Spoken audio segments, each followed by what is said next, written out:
Hello दोस्तों, आज हम देखने वाले हैं ज्यूरिस्प्रूडेंस का ओवरव्यू कि ज्यूरिस्प्रूडेंस एक्चुअल में है क्या। अपन लॉ फील्ड में लॉ बुक्स काफ़ी पढ़ते हैं, मतलब एक से एक लॉ बुक्स पढ़ते हैं, जैसे BNS, BNSS, company law, labour laws, etcetera etcetera. आज हम ऐसे सब्जेक्ट की पढ़ाई करने वाले हैं जो एक्चुअल में ये बताता है कि लॉ है क्यों और लॉ है क्या। तो लॉ की जहाँ साइंटिफिक स्टडी की जाती है, जिस चीज़ के द्वारा या एक फिलोसफी के रूप में, ये लॉ कहाँ से निकल के आया है, ये लॉ एज एन सब्जेक्ट कैसे डेवलप हुआ है। तो आज हम उसके बारे में बात करने वाले हैं। तो आपने कई बार देखा होगा कि कोर्ट में जज बैठे हैं, लॉयर्स आर्ग्यू कर रहे हैं, तो आपके मन में कभी ये क्वेश्चन आया होगा कि लॉ आखिर होता क्या है और ये फॉलो क्यों कर रहे हैं इसको। वो फॉलो भी कर रहे हैं तो क्या पार्लियामेंट जो कानून बनाती है वही सिर्फ लॉज हैं, या ये सोसाइटी से आते हैं, या फिर ये मोरालिटी से आते हैं। मोरालिटी का मतलब the difference between right and wrong, अच्छे या बुरे के बीच में जो डिफरेंस होता है, अच्छा बुरा। इसके बारे में थोड़ा एक्सप्लेन वे में थोड़ी देर में बात करते हैं। बाकी अभी बेसिकली आप ये समझिए कि डिफ्रेंशिएट करना अच्छे और बुरे के बीच में। तो आप क्लेट और सेमेस्टर एग्ज़ाम की तैयारी कर रहे हैं तो ये लेक्चर और सब्जेक्ट आपके लिए काफ़ी इम्पोर्टेंट रहने वाला है। और ज्यूरिस्प्रूडेंस वैसे भी एक ऐसा सब्जेक्ट है कि आपके लॉ फील्ड में आपके जो बेसिक जो फाउंडेशन होता है किसी भी चीज़ को समझने का, तो उसके लिए काफ़ी इम्पोर्टेंट है। एज एन फिलोसफी आपको काफ़ी सारी चीज़ें सीखने को मिलती हैं इसमें कि ये इसका ओरिजिन ही क्यों हुआ है। तो आज हम स्टार्ट करने वाले हैं एक ऐसा सब्जेक्ट जो प्योर लॉ का, जैसे लॉ है, इसका फिलोसफिकल वर्जन है, जो कि वेरियस फिलोसफर ने क्या व्यूज़ रखे हैं इसके ऊपर। तो उसका ये प्योर वर्जन है फिलोसफी के रूप में। तो ये सब्जेक्ट सिर्फ आपको यही नहीं सिखाता कि सिर्फ सेक्शंस देखने हैं, सेक्शंस इसमें होंगे नहीं, जैसे कि आपने को अभी बताया मैंने कि ये सिर्फ फिलोसफिकल वर्जन है लॉ का, तो सेक्शन इसमें होंगे नहीं। ये इसमें अपन बेसिकली जो डील करते हैं चीज़ें होती हैं, जैसे लॉ क्यों बना, लॉ का सोर्स क्या है, कानून का सोर्स, और लॉ और मोरालिटी का रिलेशन क्या है। अगर मोरालिटी से सोसाइटी चलती है, if this govern society, then law की क्या नीड है, स्टेट पावरफुल है या लॉ पावरफुल है। तो ये जो ऐसे एक्चुअल में बेसिक जो कन्फ्यूजन है उसको डील ये सब्जेक्ट करता है, एज एन सब्जेक्ट ये डील करता है। तो आज अपन बात करेंगे इसकी मीनिंग एंड ओरिजिन की, ओरिजिन एंड मीनिंग। उसके बाद में बात करेंगे वेरियस फिलोसफर की। उसके बाद में बात करेंगे ये ओरिजिन क्यों हुआ इसका। तो वन बाय वन डिस्कस करते हैं एक एक चीज़ को। तो जूरिस्प्रूडेंस का सिंपल मीनिंग है, लैटिन वर्ड से डिराइव किया गया है, जूरिस्प्रूडेंशिया, मतलब जूरिस का मतलब लॉ और प्रूडेंशिया का मतलब नॉलेज और विजडम, मतलब knowledge about law is called jurisprudence. तो आगे बात करें तो एंशंट रोम के अंदर इसका जो ओरिजिन हुआ है एंशंट रोम में हुआ है। जो लीगल स्कॉलर्स थे वहाँ पे, जिनको जूरिस कंसल्ट कहते हैं, एडवाइस करते थे जज एंड इंटरप्रेटर, और लोग को एक्सप्लेन करते थे उनके लिए। जो समझदार लोग थे एंशियंट रोम में। उसके बाद में जो 18th एंड 19th सेंचुरी आती है, systematic study of jurisprudence develop होती है इंग्लैंड में। आपको पता है कि इंग्लैंड ने काफ़ी कॉलोनीज बनाई थी, जिसमें से भारत भी एक था। तो ये जो स्कॉलर फिलोसफी वाले काम जो पुराने थे वो लगभग लगभग इन्हीं देशों से निकल के मिलते हैं। तो उसी में से आते हैं, एक जॉन ऑस्टिन साहब आते हैं, साइंटिफिक एंड एनालिटिक स्ट्रक्चर दिया था जूरिस्प्रूडेंस के अंदर क्या क्या चीज़ें इंक्लूड होती हैं। और अगर मॉडर्न पीरियड की इसकी बात की जाए, thinkers like Roscoe Pound and Hans Kelsen expanded jurisprudence into sociological and pure theory dimension। अब आपके दिमाग में ये चीज़ आ रही होगी कि प्योर थ्योरी का मतलब यहाँ है क्या। तो प्योर थ्योरी को सिंपली आप समझिए कि ये एक नॉर्मेटिव साइंस है। नॉर्मेटिव साइंस, अब ये क्या चीज़ है। तो नॉर्मेटिव साइंस का मतलब, नॉर्म का मतलब होता है, आपको सिंपली पता है, रूल्स और रेगुलेशंस, या फिर कह सकते हैं अपन नियम।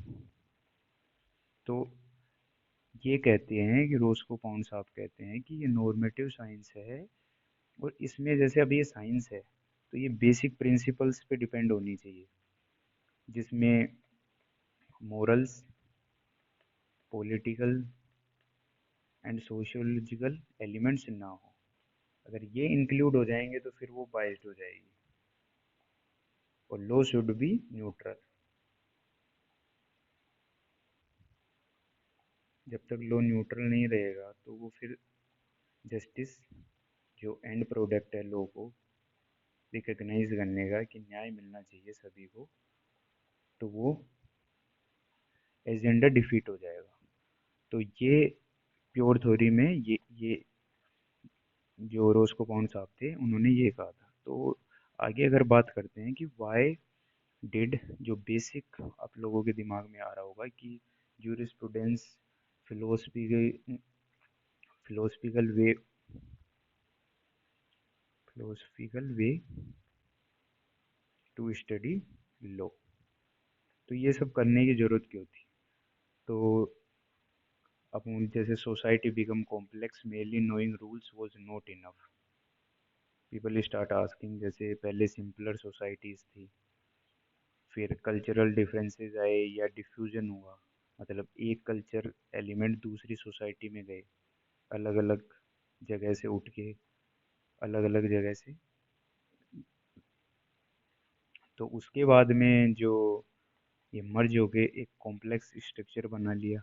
जैसे इंडिया के अंदर भी हैं, हर जगह की कल्चर फॉलो हो रही है, ड्रेसिंग सेंस से लेके फूड हैबिट्स तक सारी चेंज हो गई है।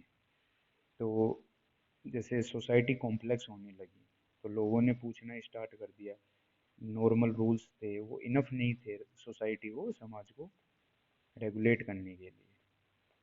तो फिर लोगों ने पूछना स्टार्ट किया कि लॉ क्या है, लॉ कौन बनाएगा, और हमें कानून की पालना क्यों करनी चाहिए, why we should obey law.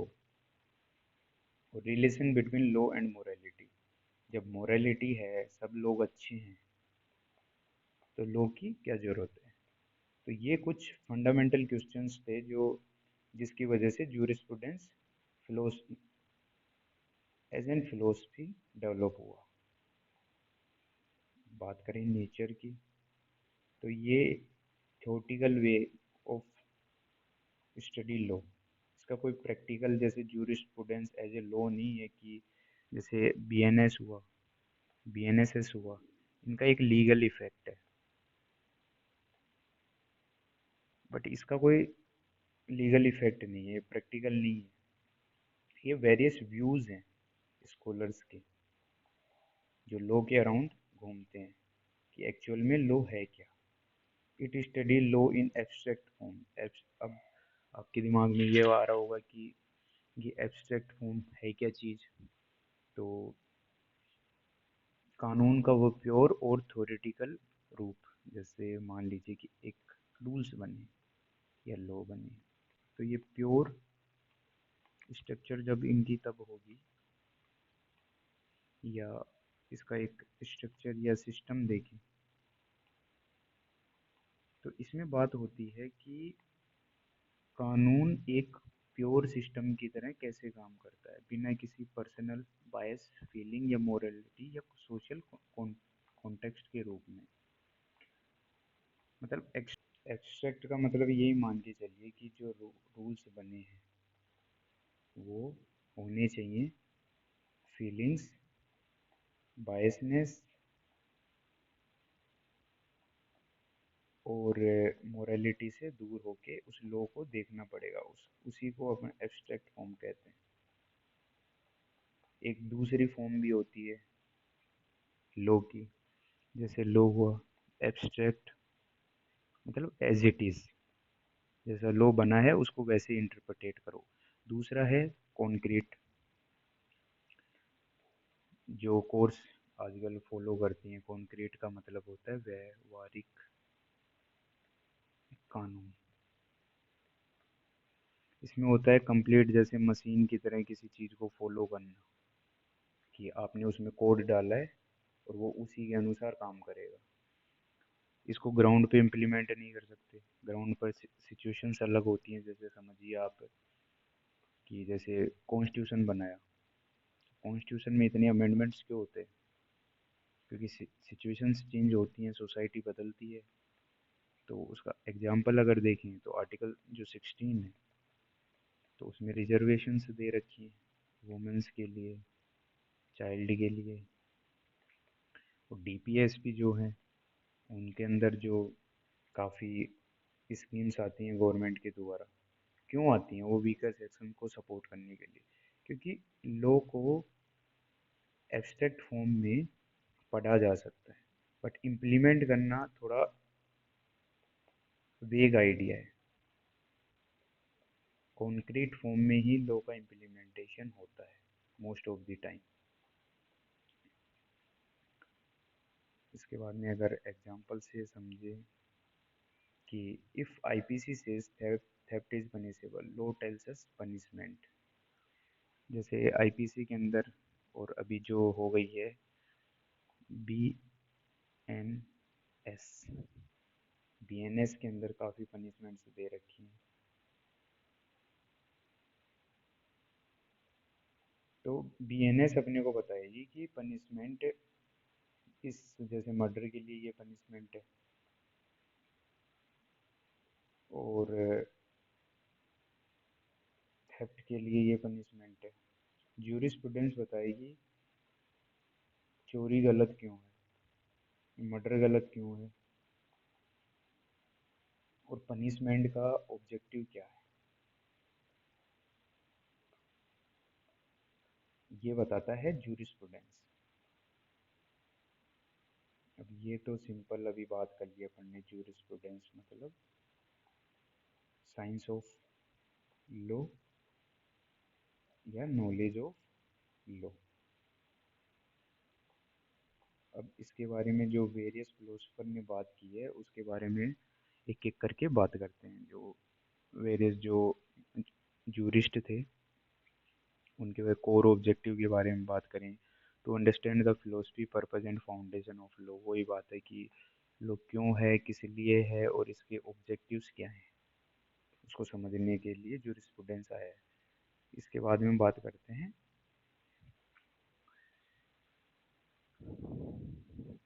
Important jurist in jurisprudence. ये आप बहुत इम्पोर्टेंट है, एक एक करके देखते हैं। सबसे पहले है सालमेंट। इन्होंने कहा है कि jurisprudence is the science of civil law. Jurisprudence नागरिक विधि सिविल लॉ का एक विज्ञान है। अब ये सिविल लॉ क्या है? सिविल लॉ, यहाँ सिविल लॉ वो क्रिमिनल सिविल वाला सिविल लॉ नहीं है। यहाँ सिविल लॉ है जो कोर्ट्स इम्प्लीमेंट करती हैं, लागू करती हैं, उसको बोलते हैं सिविल लॉ। बट ये बात ये हो गई कि सिर्फ लॉ यही तो नहीं हो सकता, जो कोर्ट्स अगर डिसाइड कर रही हैं सिर्फ वो ही कानून हो, तो ये थोड़ा प्रैक्टिकली पॉसिबल नहीं है। ये थोड़ा बिहेवियरल कॉन्सेप्ट हो सकता है बट प्रैक्टिकली अगर इम्प्लीमेंट करने जाएं तो ये थोड़ा मुश्किल मुश्किल वाला है। इसके बारे में जैसे एक्सप्लेनेशन, सालमन साहब limited jurisprudence to civil law of the land अब वही बात है, law applicable in courts and practical and focus on practical and positive law. Positive law की अभी बात करते हैं थोड़ी देर में। अभी सिंपली पॉजिटिव लॉ होता है जो स्टेट या किसी अथॉरिटी के द्वारा बनाया गया हो। क्रिटिसिज्म टू नैरो डेफिनेशन, जैसे अभी बात की थी कि सिर्फ कोर्ट वाले जो फॉलो करेगी उन्हीं को कानून बनाएंगे। तो कस्टम्स, रिचुअल्स और जो लेजिस्लेटिव अथॉरिटीज़ हैं कॉन्स्टिट्यूशन के अंदर, तो उनका क्या हुआ? एक्सक्लूड मोरल, और जो सोसाइटी के जो मोरल प्रिंसिपल्स हैं जो हर सोसाइटी के अलग होते हैं। जैसे ये पुरानी सोसाइटी थी जिसमें जो 377, आप सबको पता होगा, LGBTQ, इस कम्युनिटी को ये रिकग्निशन नहीं थी, पर जैसे चेंजेस आए हैं सोसाइटी में तो आज इनको रिकग्निशन मिल चुका है। तो इनका कहना ये था कि इन्होंने कहा कि civil law, jurisprudence, science of civil law, but jurisprudence इन सारे एंगल्स को भी स्टडी करता है। ये सिर्फ इसी से रिलेटेड नहीं है कि एक सिविल लॉ से रिलेट करती है इसको। सेकंड पढ़े हैं अपन बात करें तो जॉन ऑस्टिन साहब ने कहा है फिलोसफी ऑफ पॉजिटिव लॉ। इन्होंने कहा है कि ज्यूरिस्प्रूडेंस सिर्फ इसी की स्टडी है। पॉजिटिव लॉ का मतलब कानून जो स्टेट या अथॉरिटी के द्वारा बनाया गया है। यहाँ स्टेट है, सेंटर पे भी उसको भी स्टेट बोलते हैं अगर नेशनल लेवल पे बात करें, और एक कंट्री में जो डिवीजन होते हैं बेसिक, उनको भी स्टेट बोलते हैं। तो स्टेट में जैसे राजस्थान भी इंक्लूड होगा, और इंटरनेशनल लेवल पे अगर बात करें तो इंडिया भी कंप्लीटली बात करें तो वो भी स्टेट की डेफिनेशन में इंक्लूड होता है। तो इसमें यह है कि पॉजिटिव लॉ का मतलब वो है कि कानून, ज्यूरिस्प्रूडेंस उसी को डिफाइन करता है जो कानून या लॉ स्टेट के द्वारा बनाए गए हैं, ना कि कुदरत या भगवान द्वारा। तो इसमें जैसे डिफरेंस की बात करें, नेचुरल, प्राकृतिक और पॉजिटिव लॉ। तो नेचुरल की बात करें तो इसके बेस होता है रीजनिंग, या सोसाइटी की जो मोरालिटी होती है, सही गलत की समझ। जैसे एग्जाम्पल देखें, झूठ बोलना गलत है, तो झूठ बोल, ये ऐसा नहीं है कि ये प्रिंसिपल आज ही बना है, ये जब बना था तब से सेम है और आज भी कंटिन्यू हो रहा है। ये कुछ बेसिक प्रिंसिपल्स हैं, इसका ऑब्जेक्टिव है न्याय दिलाना, नेचुरल लॉ का। जैसे कोई भी बात है, नेचुरल लॉ को थोड़ा इस कॉन्टेक्स्ट में समझ सकते हो। जैसे जेरेमी बेंथम साहब हैं, एक फिलोसफर है जिनकी एक काफ़ी अच्छी थ्योरी है यूटिलिटेरियनिज्म। इसको ऐसे समझ सकते हैं कि नेचुरल लॉ को इस तरीके से समझ सकते हैं कि कोई भी ऐसी चीज़ कानून नहीं बननी चाहिए, इंसान को खुद के ऊपर लेना चाहिए। जैसे कोई प्रिंसिपल है, मर्डर गलत है या मर्डर सही है, तो इंसान को किसी भी चीज़ को इस चीज़ का रूल नहीं बनाना चाहिए कि अगर वो रूल उसके ऊपर अप्लाई हो तो वो उसको नुकसान पहुंचाए। जैसे झूठ बोलना गलत है, तो सब सच बोलेंगे तो सबके लिए सही है। उसी तरीके से पॉजिटिव लॉ में बात करते हैं, ये बनाए किसके द्वारा जाता है? इंसानों के द्वारा, पार्लियामेंट या गवर्नमेंट के द्वारा, और ये समय और स्थान के अनुसार चेंज होता है। तो इसमें जो अगर अपन बात करें कॉमन एग्जांपल की, जैसे यूएस या ओल्ड ब्रिटिश टाइम, जब इंडिया एज ए कॉलोनी काम करता था, तो उसके अंदर जो ब्लैक स्लेवरी थी, ब्लैक पीपल स्लेवरी, वो वैलिड थी, बट आज क्या वो वैलिड है? नहीं है। हर जगह बैन कर दिया है। तो नेचुरल लॉ का अगर बात करें तो नेचुरल लॉ, इसका फोकस है न्याय दिलाने में, क्योंकि ये ऐसे कुछ बेसिक प्रिंसिपल से देता है जो हर इंसान के लिए कॉमन होते हैं। और इसका जो पॉजिटिव लॉ है, इसमें बेसिकली इस चीज़ की बात की जाती है, ये सोशल ऑर्डर को मेंटेन करने के लिए बेसिक जो है कि सामाजिक व्यवस्था भंग ना हो, वो ऐसे कैसे इंटैक्ट रहे। तो बात करते हैं इसकी, वही कमांड थ्योरी, मतलब सोवरन के द्वारा जो बोली गई बातें हैं, स्टेट के द्वारा बोली गई बातें हैं, वही लॉ है। सैंक्शंस के द्वारा होती हैं। सैंक्शंस मतलब एक अथॉरिटी के द्वारा बनाई गई है और जिनका ओबीडियंस करना कंपलसरी है। अदरवाइज पनिशमेंट है, फाइन्स हैं। जैसे एग्जांपल की बात करें, पार्लियामेंट एक लॉ पास करती है, पीपल मस्ट ओबे it because it is backed by punishment. लोगों को, जैसे पार्लियामेंट कोई कानून बनाती है तो लोगों को उसकी पालना करनी चाहिए, क्योंकि अगर पालना नहीं करेंगे तो उसके ऊपर पनिशमेंट का भी एक सेक्शन उसके साथ में ऐड है। तो इसकी क्रिटिसिज्म अगर बात करें इस थ्योरी की, तो not all laws are commands. जैसे कॉन्स्टिट्यूशनल लॉ है, उसके अंदर फंडामेंटल राइट्स हैं, वो कमांड से नहीं है, वो सोवरन के द्वारा दी गई कमांड से नहीं है, स्टेट के द्वारा बनाई गई चीज़ें नहीं है। वो बेसिक टेनेंट्स हैं जो हर इंसान को लाइफ को अच्छे से जीने के लिए बेसिक रिक्वायरमेंट्स हैं। तो हर कानून एक कमांड नहीं होता, और उसके पीछे, हर कानून के पीछे पनिशमेंट भी नहीं होती। जो इंटरनेशनल लॉज हैं, वो किसी एक अथॉरिटी के द्वारा नहीं बनाए गए, वो सबको ध्यान में रखते हुए, इंटरनेशनल कम्युनिटी को ध्यान में देखते हुए बनाए गए। और ये बिल्कुल कम्प्लीटली, जैसे सिर्फ इन्होंने बात की है स्टेट की, सोवरन की, पार्लियामेंट की, इन्होंने जो लोकल कस्टम्स हैं उनको कम्प्लीटली, और जो कोर्ट्स का रोल है, जुडिशियल प्रेसिडेंट्स, जो कोर्ट्स के द्वारा जो डिसीजन आते हैं, उनको कम्प्लीटली इग्नोर कर दिया है। ये इसकी बेसिक क्रिटिसिजम्स है। तीसरे नंबर पे अगर बात करें तो थॉमस इर्स्किन ओलैंड, ओलैंड साहब ने कहा क्या है कि jurisprudence is the formal science of positive law. इन्होंने भी वही कहा है कि पॉजिटिव लॉ, जैसे अपन ने थोड़ी देर पहले बात की थी, उसको पढ़ने का जो फॉर्मल साइंस है, साइंटिफिक वे में पॉजिटिव लॉ की स्टडी करना, उसी को जूरिस्प्रूडेंस कहते हैं। इन्होंने बात की है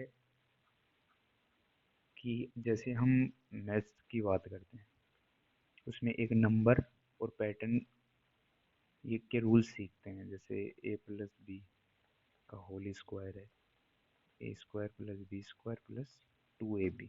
उसी तरह ये एक ऐसी फॉर्मल साइंस है, कानून के ढांचे, स्ट्रक्चर की बात करती है, और उसके बेसिक प्रिंसिपल्स की बात करती है कि एक इसकी स्ट्रक्चर क्या है और इसके बेसिक प्रिंसिपल्स क्या है।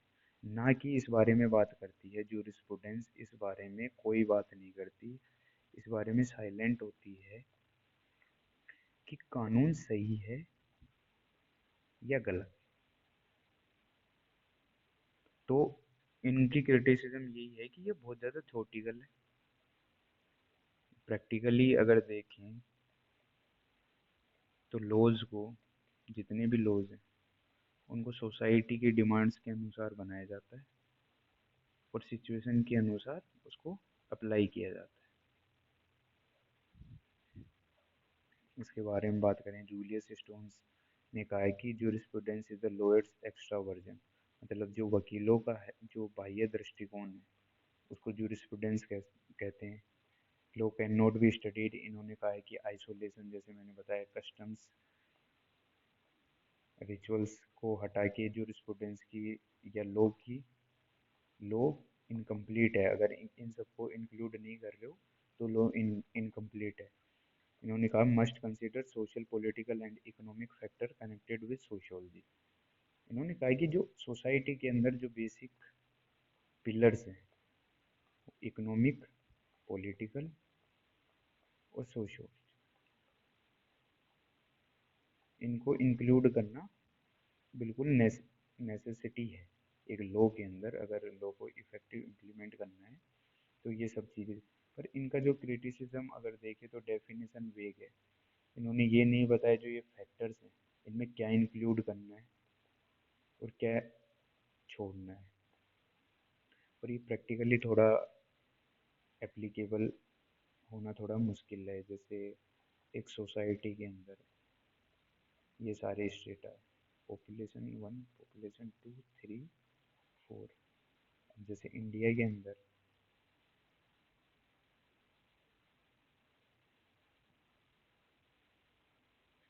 ये जैसे रफ डायग्राम है इंडिया का, तो जो इंडिया के अंदर ये वाला पार्ट, ये वाला पार्ट, ये वाला part and this north east और ये सेंट्रल इंडिया। अब इन सभी पूरी पॉपुलेशन की अगर एक एक चीज़ को माइंड में रखा जाए तो एक फॉर्मल लॉ कभी बन ही नहीं सकता।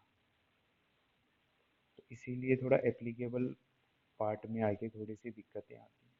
तो ये अपन ने देखे कि ये सब हैं। तो और इसमें से शायद एक रोस्को पाउंड फिलोसफर और हैं, इम्पोर्टेंट फिलोसफर हैं, उन्होंने कहा कि law is a social engineering.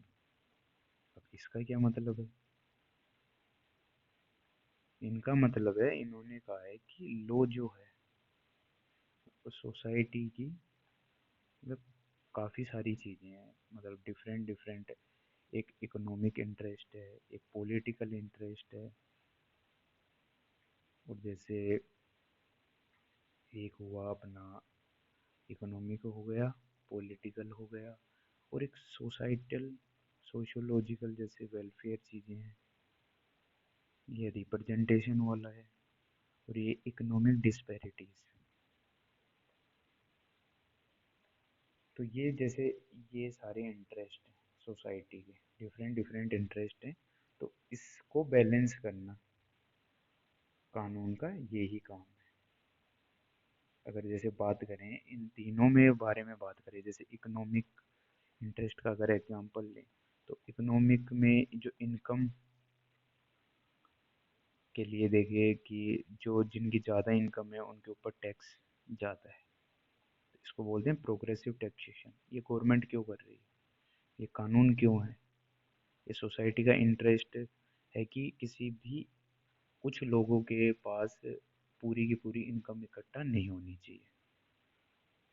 उसके बाद में जैसे पॉलिटिकल में बात करें तो सभी लोगों को वन पीपल और वन वोट, या बात करें एक इंसान के पास, हर के पास एक ही वोट है। इससे ये होता है कि सबको इक्वली राइट मिल सके। तीसरा है कि सोसाइटी वेलफेयर की बात करें तो काफ़ी सारी स्कीम है प्रधानमंत्री के नाम से जो सारी चल रही हैं। ग्राम सड़क योजना, उसके बाद में बेटी बचाओ बेटी पढ़ाओ, ये वेलफेयर स्कीम्स हैं। जो ये थोड़े से जो यहाँ पे डिस्क्रिमिनेशंस चल रहे हैं, या ऐसा सेक्शन है सोसाइटी का जो जिसको बेनिफिट की सख्त ज़रूरत है, उसके लिए काफ़ी फ़ायदेमंद है, वो इसलिए चल रही है। तो अगर कंक्लूजन की बात करें तो Austin focuses on authority, Salmond's on civil law, Holland structure and Julius Stone on society, जो अपन बात कर चुके हैं सारे एक्सप्लेन वे में। तो जूरिस्प्रूडेंस,